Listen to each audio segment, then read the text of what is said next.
wabarakatuh. Saya Raka Adiansa pertama. Ini saya akan mempresentasikan sejarah ML.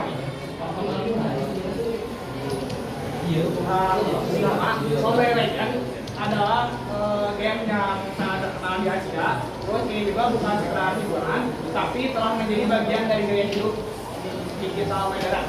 Dengan gameplay yang seru dan kompetitif serta komunitas yang luas, Mobile Legends Bambang mempererat interaksi sosial, berkembang sebagai e-sport internasional dan membuka peluang karir di dunia digital. Dukungan ekosistem yang terus tumbuh menjadikan ML ini sebagai simbol budaya populer masa kini.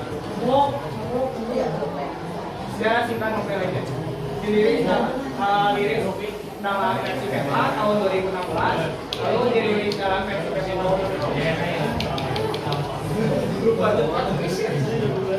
Lambat dan cepat.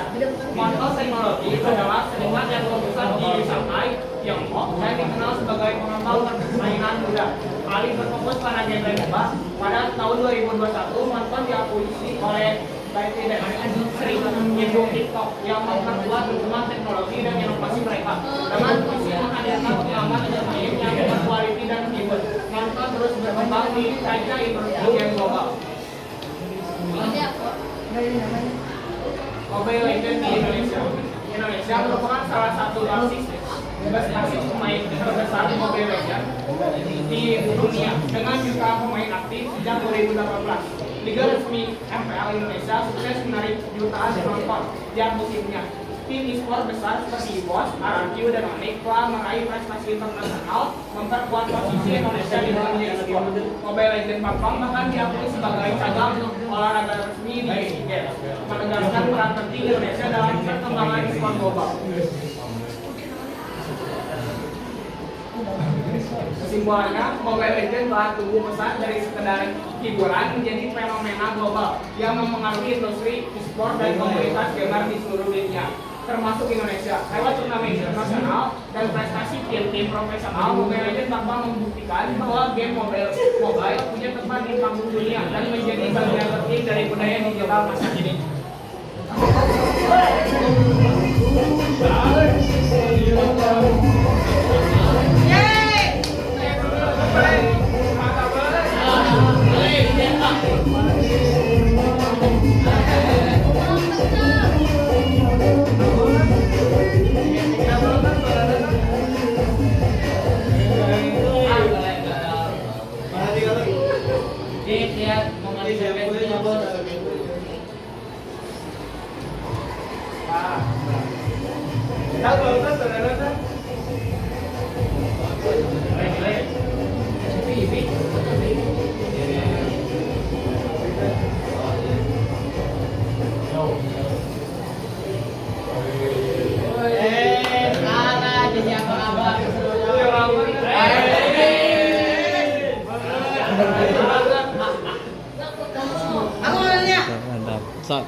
Jadi ini, udahlah itu. Ini lihat ya, Hello Raka itu kan Julian ya, Julian banget, top Indonesia Julian nomor sekian. Ya, top Indonesia, Jepang apa Indonesia. Nah ini global nomor 16 Julian ya. Dilihat-lihat, kalau misalnya kita lihat, Hello Julian itu kan gabungin antara sustain sama burst damage gitu kan, bener kan? Bisa sama burst damage kan? Ini bisa burst damage atau bisa di dua-duanya. Pak bisa itu tuh kalau misalnya roll fracture. Kira-kira bagaimana peran dinamis Julian untuk mempengaruhi meta permainan secara makro ya, penguasaan map, terutama dalam konteks pengaturan objektif dan kontrol peta artinya di level kompetitif. Selain itu, bagaimana sih mekanik dapat dimodelkan secara matematis untuk mengoptimalkan penggunaan sumber daya atau mana atau cooldown ya sumber daya itu dalam situasi high pressure gitu yang berubah-ubah, dan apa implikasi strategis dari model ini terhadap pembentukan strategi tim yang adaptif. Ya, pertanyaan topik yang pertama, benar sekali Julian itu hero yang sustainable, bisa bermain di banyak tempat, bisa bermain di jungle, bisa bermain di mid, bisa bermain di XP, atau bahkan bisa bermain di god lane kalau orangnya memang beneran jago. Kalau buat Mufi sendiri, main Julian di di posisi mana dulu nih? Kalau buat saya sebagai orang pertama di Persis yang menggunakan Julian, ya, orang pertama yang menguasai Julian di Persis, tapi nggak masuk global, saya lebih prefer menggunakan Julian di arah jungle atau di arah mid, dikarenakan damage-nya yang sakit jika di mid dan juga dapat berotasi. Jadi permainan makronya itu jalan. Soalnya kalau di fighter untuk sekarang tidak di XP untuk sekarang Julian tuh kurang bersaing dengan hero-hero yang sedang meta. Nah, buat menjawab pertanyaan yang tadi, sebenarnya ini tuh udah lama, udah gak meta lagi sampai sekarang, tapi kalau dulu banget Julian tuh adalah hero yang termeta di tahun 1 tahun ke belakang, karena Julian sendiri tuh punya damage yang sangat-sangat sakit dan plus damage-nya tuh benar-benar gak ngotak banget, yang punya regen yang cuma pencet setiap pencet doang itu bisa langsung full lagi darahnya. Terus Julian sendiri itu apa aja tadi pertanyaan Pak? Tadi teh bagaimana peran dinamik Julian melalui meta permainan secara makro terutama dalam konteks pengaturan objektif dan kontrol peta di level kompetitif. Kalau buat di Makro dan peta. Kalau buat di kompetitif, Julian tuh lebih sering digunain di role jungler ya, karena kalau di role mid itu agak susah buat melawan mid meta yang sekarang, jadi makanya ditaruh di jungler buat melawan hero-hero yang kayak punya banyak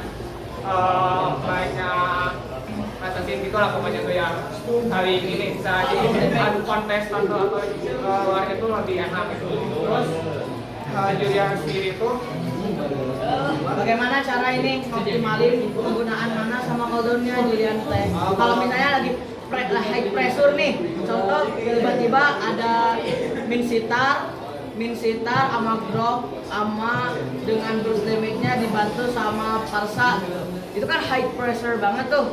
Nah gimana kira-kira bisa dioptimalin gitu penggunaan sebenarnya atau mananya?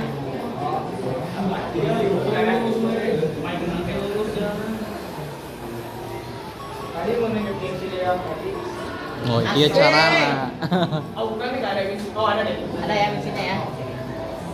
Nah, di sini tuh ada misi. Nah, buat memanfaatkan skill cooldown sama apa tadi?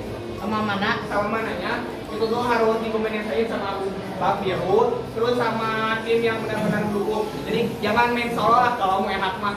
Main party aja berlima. Terus kasih roam terbaik kamu, kayak misalnya yang lagi meta sekarang apa mungkin? Yang roam meta yang sekarang itu aku jarang main roam. Angela sekarang lagi meta. Angela sekarang metanya di mid by the way. Ya tapi tetap aja Angela juga lagi meta, Grok lagi meta.